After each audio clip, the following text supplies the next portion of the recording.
Hey, it's Dr. Deal with 5 signs that you may not be coping well after the death of a loved one. And I'm never trying to rush your grief, but I'm looking at someone, maybe it's been a year and a half. I'm not talking about people who just lost their loved one, or it's even up to a year.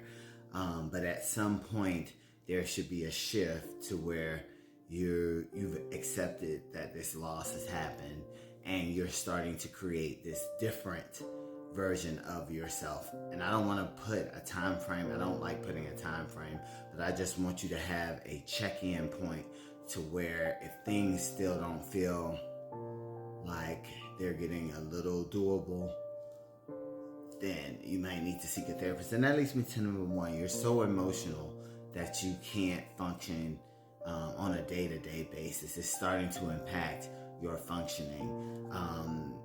Examples of, okay, I can't go to work because I'm crying all the time. I can't look at the screen. I can't do the work that I need to be doing, and I'm almost in jeopardy of losing my job. And that leads me to number 2.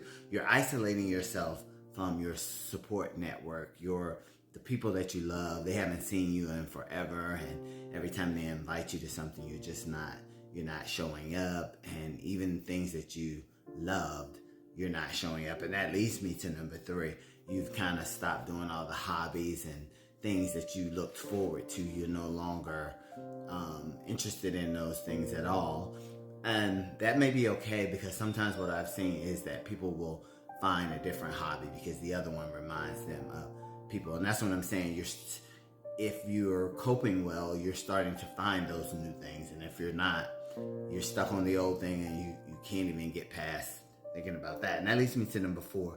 You don't see a need to go on with life. It's just like, why am I even trying when that loved one is not here, and I'll never be happy again? So, and that leads me to number 5, just feeling hopeless and sad, about the future, and there's nothing to look forward to. If this is you, you're struggling, and you're probably not coping well. And like I said, I'm not talking about people who just lost a loved one, not even a year, not even a year and a half. It's beyond that point is where I'm thinking, because it takes time to process, and everybody's at a different place.